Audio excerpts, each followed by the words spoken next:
Hi everyone, Dr. Jeffress back with the next installment of talking to you really more so than lecturing, but using PowerPoint and going over things that I would lecture about in class if I were there and with you. So today I want to talk about logical fallacies.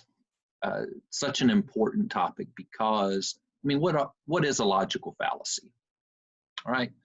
So a logical fallacy is an attempt by someone to make an argument, but the argument's invalid.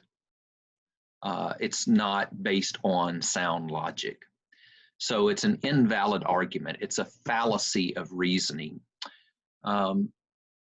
Sometimes we do this accidentally. We just haven't thought through what we're saying. But a lot of times in rhetoric, or what might be referred to as by Wayne Booth as rhetorickery, right? It's done on purpose. People make these arguments that sound appealing, right? That have a lot of pathos and are persuasive. And they do it intentionally to try to deceive people to get what they want. So it's a case of the end justifying the means. So a lot of advertising involves logical fallacies, frankly. It's not ethical, but it works, right? We make people believe, if you take this pill, you're going to look great, feel great, have a great sex life, and have a great body, and be happy, and all of this, when it's a pill for, controlling allergies. But the way it's presented, it's like a panacea. And, we're going to look at some specific examples of different types of logical fallacies. But this is such an important topic because today we're seeing so much of the political rhetoric today involving logical fallacies. Politicians saying things that in most cases, I have to believe they know what they're saying is not true. And the arguments that they're making, they know that they are stupid arguments, that they really defy the laws of logic, but they're counting on the people that they're talking to not using logic, not having good critical thinking skills, and just being persuaded by the aura of an argument and the pathos. And I mean, logical fallacies can be quite convincing, but unfortunately, they're often used by people who want to control and use and manipulate. And they can be, in a political realm, as we see today, they can be quite dangerous. They can cause us not to believe in real dangers, like the COVID-19 response that was lacking on the part of President Trump and others, and still by some Republican governors across the country right now. And making arguments that, using false analogies and making arguments that defy the laws of logic, right? But let's get into it, shall we? Let's look at, let me share my screen with you.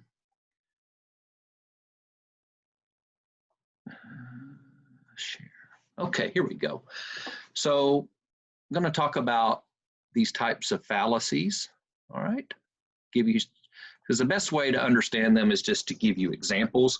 We can't talk about all the logical fallacies because there are literally dozens of them, but we're going to talk about, 10 or 12 that are quite common. You may not recognize them by their fancy Greek or Latin names, and I'm going to mostly just use their common popular names, but you'll understand them when they're explained, and you will see how maybe you've used them, your parents have used them, or other people around you have used them. So the first fallacy of reasoning, a common one, is what we call the bandwagon, the ad populum logical fallacy. And that's just this idea that, well, if everybody likes it, if everybody else is doing it, then I ought to do it too. And of course, put the sign up here from McDonald's on this, over 99 billion served. I mean, 99 billion customers can't be wrong, right? And so it's just the bandwagon. It's like, it's popular.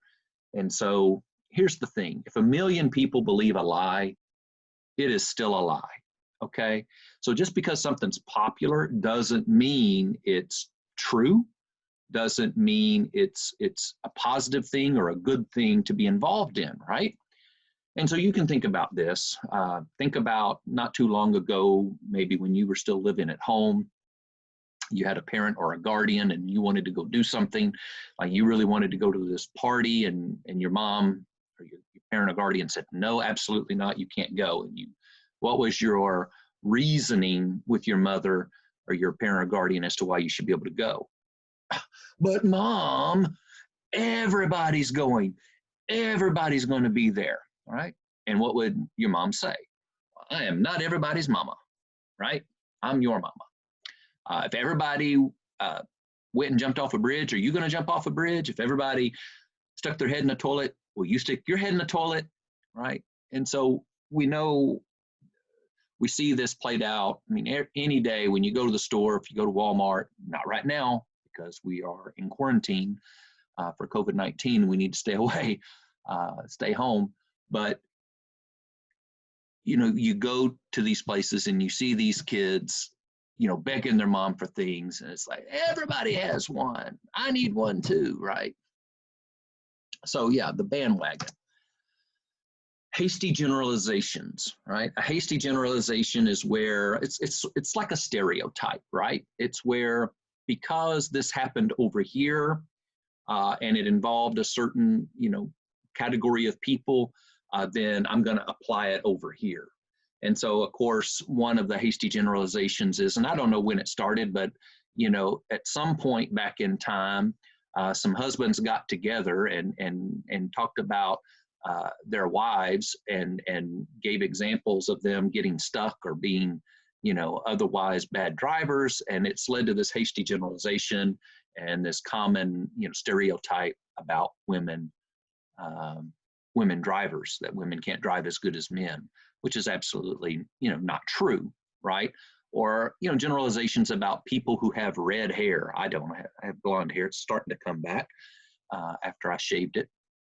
But, a lot of times, people say things like, oh, they're redheaded, so they're fiery, they got a big bad temper or whatever. And that's just a hasty generalization. It's when you make a conclusion too quick and you generalize it to other people who are associated by some sort of demographic classification, right? Then there's the red herring argument, okay? So the red herring argument is where you try to divert the audience's attention away from the real issue to something that's irrelevant. Let's say, and we see politicians do this all the time. So the real issue is, let's just say right now, with the current circumstances, more people are saying, okay, the real issue here is we need free healthcare. We need universal healthcare. We need Medicare for all because of public health. People should be able to go to the doctor, go to the hospital, and get the care they need, because if they don't, pandemics can happen and they could spread and all these kinds of things. So the real issue is we need Medicare for all.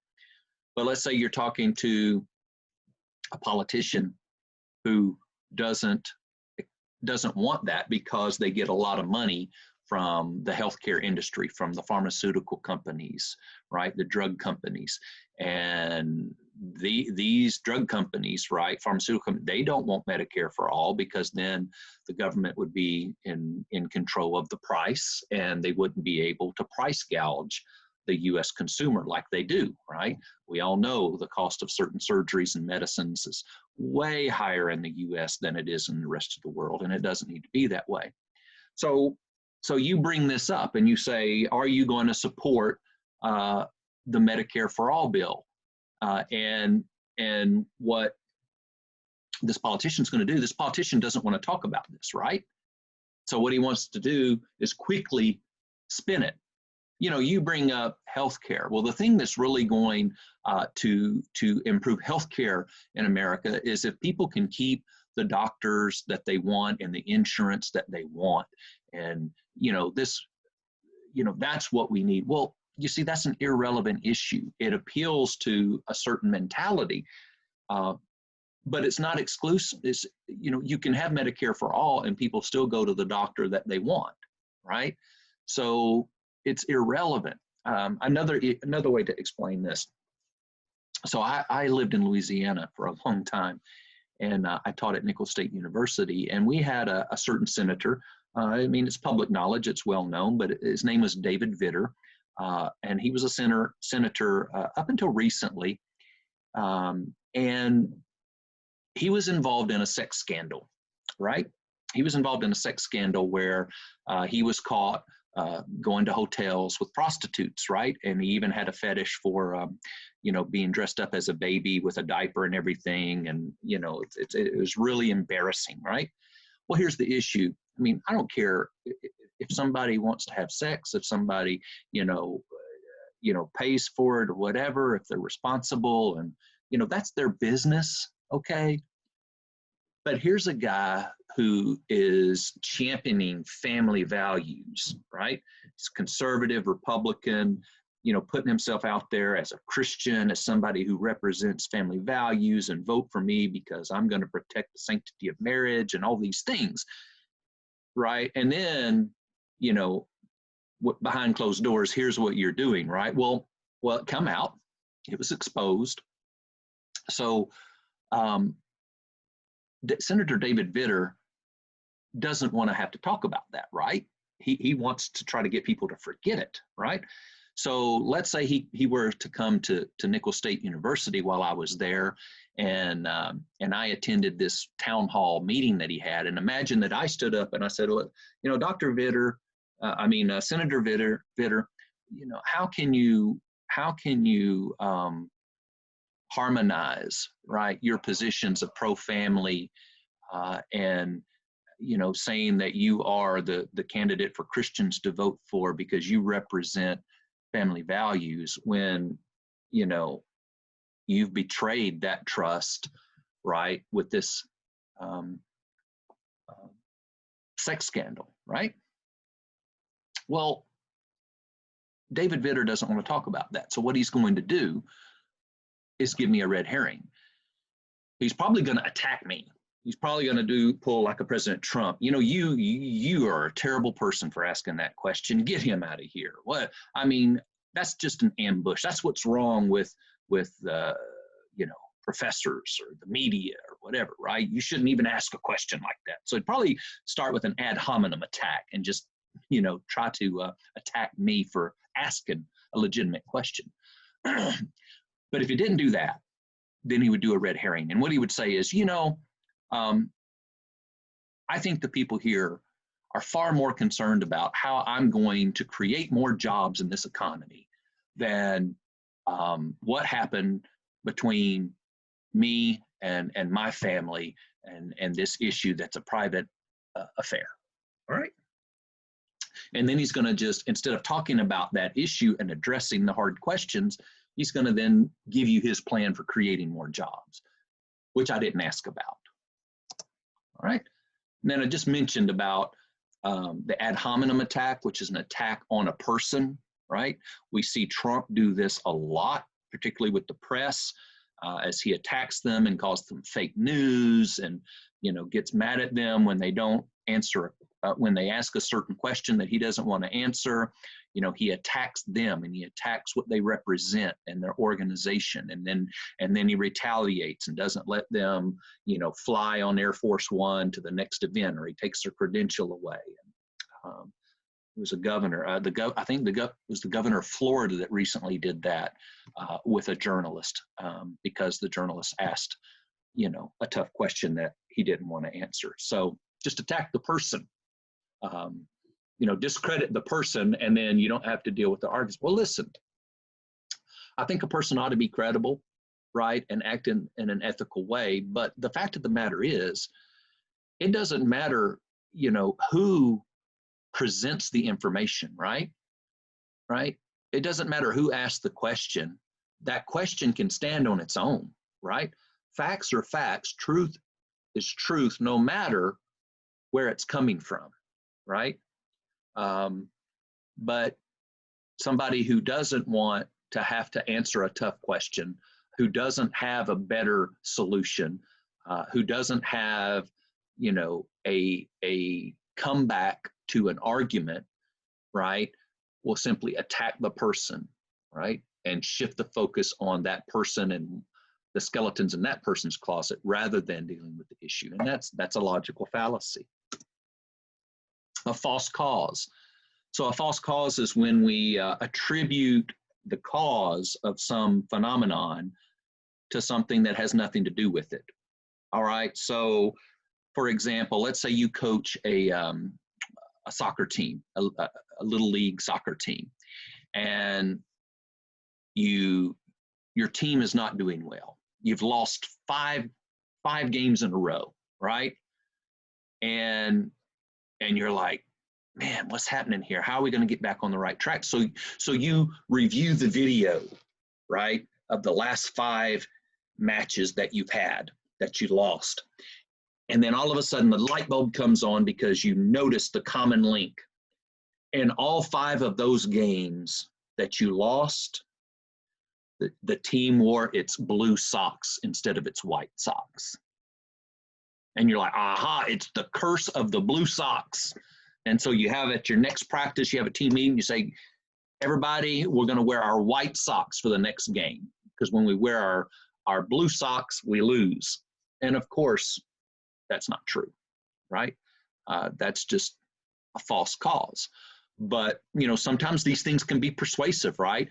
There are people who get superstitious, right? And they watch, you know, when they watch their team play, they sit the same way, they wear the same clothes, they eat the same thing. And, you know, they have these rituals or whatever because they actually believe that in some way it's connected to the outcome. But that would be an example of a false cause.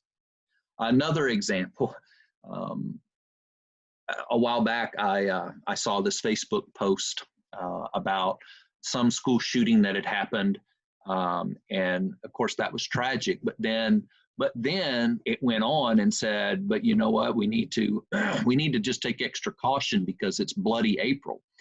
And they said, you know, they made the point that April was the month when the Columbine shooting happened. It was the month when the Branch Davidian compound in Waco had that shootout and tragedy, and it just made a connection of the Virginia Tech campus shootings, and so the takeaway from that was, you know, be on guard, exercise extra vigilance because it's April. Well, the fact that it's April doesn't mean school shootings are going to happen. Bad things are going to happen, right? These things just happen to happen in April, but a lot of similar things have happened at other times, other months. So just because it's April doesn't mean bad things are going to happen. But yet sometimes people make these false connections, things that are correlated, right? But they're not cause effect. Oh, that just happened here. There we go. Building on an unproven assumption. All right, this happens a lot. So you just take for granted that people already know and accept some premises, some facts, some knowledge, and you just take that for granted. So an example might be, let's say you wanted to give a speech about adopting dogs, right? One of the things that's happening right now is everybody is staying home and working from home. I say everybody, you know, vast numbers of people are, is that animal shelters are seeing a huge increase in the amount of people coming wanting to adopt pets because you're home, you don't have much to do, you're lonely, you're not having the social interaction, so you want a pet, you want a dog, you want a cat. Well, let's just say you're going to give a speech on adopting a dog, and you start off the speech something like, well, we all know that dogs are man's best friend and dogs make the best family pets. So today I'm going to to talk to you about 5 things you need to keep in mind before you adopt your dog. Well, you're assuming, right? What are you assuming? You're assuming that the audience agrees with you that dogs are the best companion animal, right? When some people may think it's a cat. You know, some people may love their iguana, you know, or their pet spider or a ferret or whatever, right? A parrot, a bird. And so, you know, you have, and I find myself with students, like I teach communication research methods class, and students have to write a paper in there. They have to do research, and I'm all the time pointing out to them how you're given an unsubstantiated claim here. You're just expecting that I'm going to accept this without proving it to me. You have to prove it. You've got to cite statistics. You've got to quote experts, right? You got to prove things. You can't just give the assumption, make the claim, and expect people to accept it at face value. Arguments from ignorance, okay? Well, we can't act on what we know because of what we don't know. You see, politicians do this a lot of times. We know enough that we know we need to take this kind of action. But then this politician goes, oh, but yeah, but we don't know this and we don't know that and we don't know this. So until we know everything, we can't do anything. And that's why nothing ever gets done, right? And so this is a picture of a guy who's become very discredited, but he's a congressperson who from Texas. I don't know if he's still in office, but he often spoke against any kind of policy to support climate change or global warming. He's bought and paid for by the fossil fuel industry. And so there's a clip on YouTube, and if I don't have it in the notes currently on the PowerPoint file, I will upload it. But where he's talking to this science expert from, I think, NASA or some government office that's about conducting scientific research and reporting to Congress about that. And the scientist is talking about how we need to take action, and we need to take action now to stop the terrible effects of climate change, of global warming, and what we're doing to it. And then this guy speaks up, and he brings in this obscure theory of global wobbling that happens every now and then and can impact weather patterns. And global wobbling is basically, as the name implies, is when the globe, right, the Earth wobbles a little bit on its axis, and it creates shifts in weather patterns. And he's like, well, nobody has looked into global wobbling, and if maybe that could be behind all this. So until we know about global wobbling, we can't do anything here. And that's just an argument from ignorance. And in the video, the scientist had a good comeback for it. So we need to focus on what we do know, right? And sometimes you know enough that you know you need to take action, right? And for someone to just say, yeah, but we don't know, right? Well, you can't know everything, right? So arguments from ignorance are not sufficient to, to discredit arguments of what we ought to do. Then the false analogy.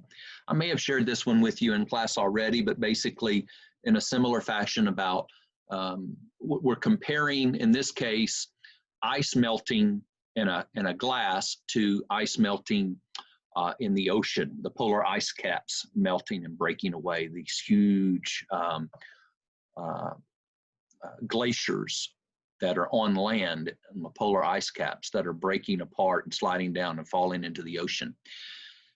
And the false analogy is made, and this was done on the floor of Congress as well by a congressperson who stood up and who made the case that sea levels aren't rising from ice melting, because when your ice melts in your water glass, the water doesn't rise and overflow. Well, that's true because of the law of displacement. right? Now, this image here that I have on the screen would actually not be a good case because you have ice that actually is above the top of the glass. And so as that melts, it is going to overflow, right? But if all the ice were within the glass, right, then because of the law of displacement, the ice comes down and displaces the water up. But as it melts, the water, there's an equilibrium, right? And so the water level does not rise. It's going to stay the same as the ice melts. But that's not an analogy with what's happening with the polar ice caps melting, because that ice is not already in the ocean, right? Greenland is an island, right? And the ice that's melting on that island, the glaciers that are melting and falling off into the ocean is new ice that's being added into the glass, as it were. And so that's a false analogy, right? It's a false analogy. Another example would be, conspiracy theories often have false analogies.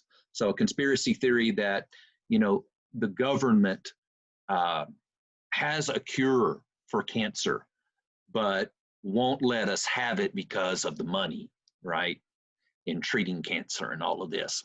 And they'll create a false analogy. They'll say, well, we put a man on the moon. We've put a man on the moon so we can cure cancer, right? Well, you're dealing with two different things, right? When you're talking about putting a man on the moon, right? And obviously that's been debated whether that really happened or not, and I'm not going to get into that. But assuming we did put a man on the moon, that's just an issue of technology. It's physics. It's, overcoming gravity and, thrust and all these things, right? And building the right equipment that can create the right amount of thrust and get up there and get back and all this. It's just it's an engineering and math problem. Curing cancer is a complicated, cellular living organism. You're just comparing apples and oranges with that. False dilemma or either or reasoning is another fallacy. And it's basically where you reduce things down to where you say, we only have two choices here. When the truth of the matter is there are a lot of other options, right? It's not just yes or no. It's not just black or white. An example might be someone who's really passionate about eating healthy would maybe make a case that would be exaggerated in this way to say, either we all start eating plant-based organic foods or we're going to get cancer and die. Really? I mean, I'm all about eating plant-based and eating organic when I can, but I don't think the only options are we eat plant-based and organic or we die of cancer, right? There are other options, right? Then there's the straw man argument. The straw man is commonly used in debating situations where someone, where you create an argument that is a straw man. It's really a fake enemy, right? It's not the real enemy. It's sort of similar to a red herring in that, you create this opponent, this caricature of your opponent, and then you beat that philosophically, right? With your arguments, you beat that straw man up. Anybody can beat up a straw man, right? You're doing a caricature. And so we see this like in the current political milieu, right, of the 2020 race with Bernie Sanders. They turned Bernie Sanders into a straw man with this word socialist or communist. Well, Bernie Sanders isn't really a socialist or a communist in the way that we think of those terms, right? Those are terms that in America have very negative connotations, right? And they mean like government controls everything and people have no freedoms and no rights and it's, everybody are atheists and you can't have freedom of religion and just all these things, and people, they murder their own people and do ethnic cleansing and just all this terrible stuff, right? that has been historically associated with that. And so if I can convince you, right, if I can just use that term of socialist to Bernie Sanders, then I've created this straw man that then I can just beat the hell out of, right?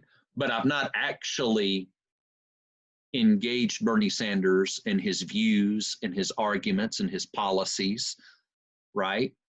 Instead, I've just said he's a socialist.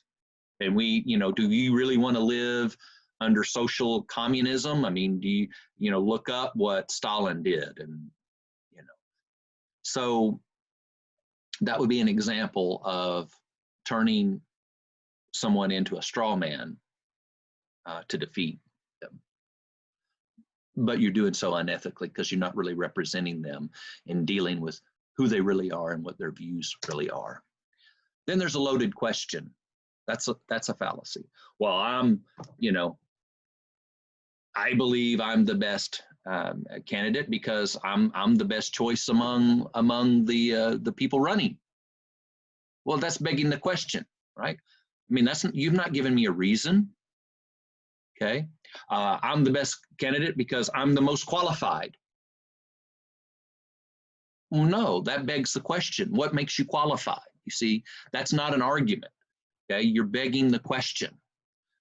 Okay, so, and we see this a lot of times with people trying to give these real short answers that are dismissive, right? And you'll see the journalists on TV say, wait, but what do you mean when you say that? And they don't want to answer, right?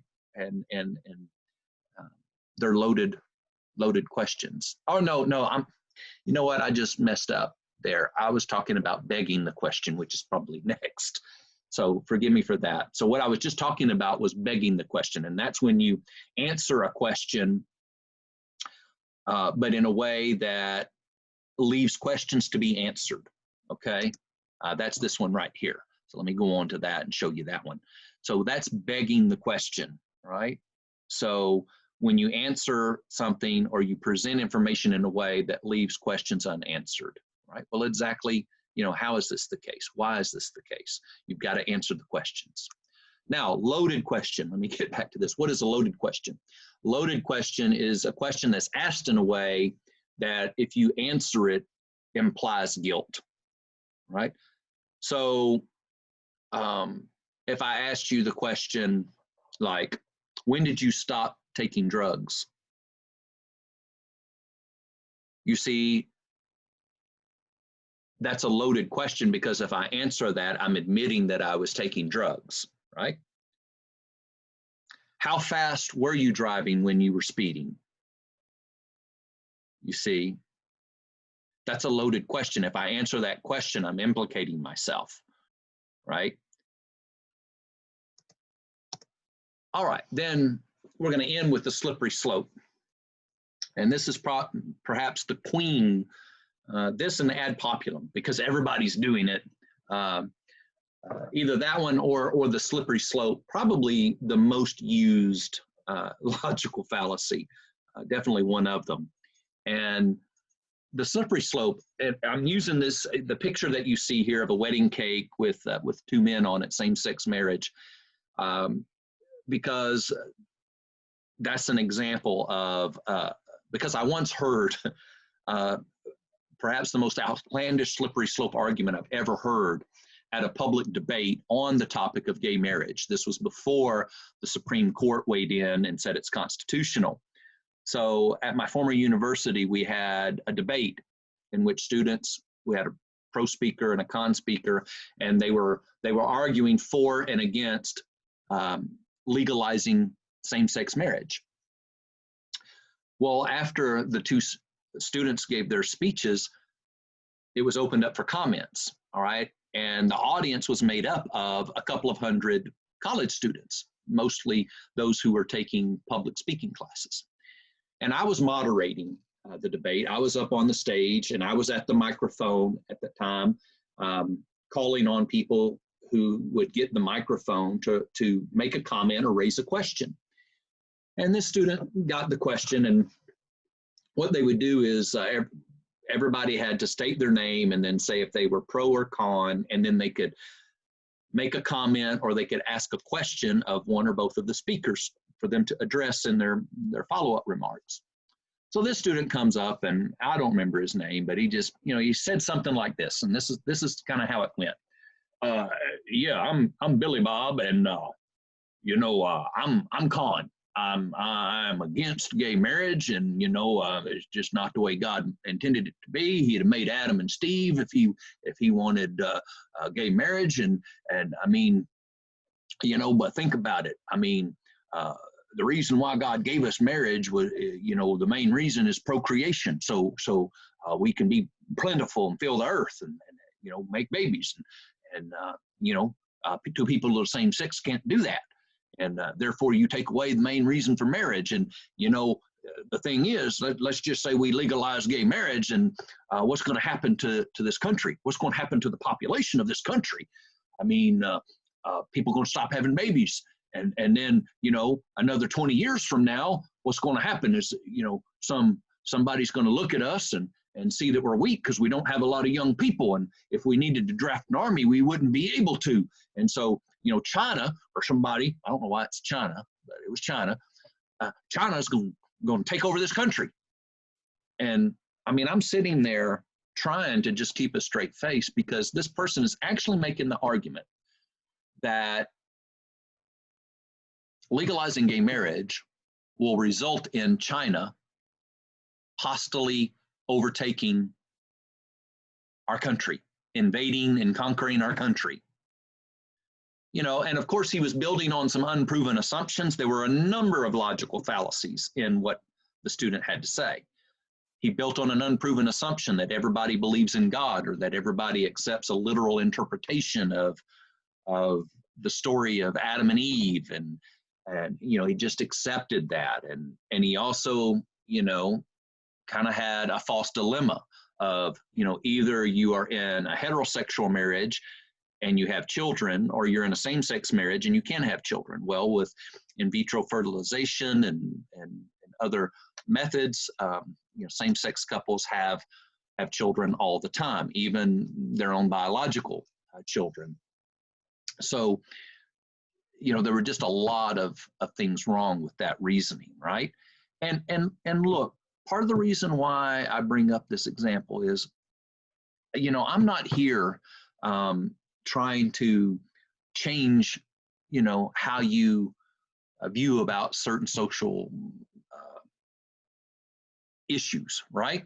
I mean, I may have my opinions and I may have my reasons, and if you ask me, I would tell you. But I mean, at that event, I wasn't there to try to convince people to accept gay marriage or to reject gay marriage. But what I tell my students is, I want you to be able to represent your viewpoint well. And of course, I think there's some things that you can't argue for well, because they're just ridiculous. But that's another lecture for another day. But the point is, if you're conservative and you think gay marriage shouldn't be legal, then I want you to be able to articulate that. I want you to be able to build good arguments and not ridiculous arguments that frankly are just stupid, and that really wind up discrediting you and doing more harm to your viewpoint than if you'd have just kept your mouth shut, right?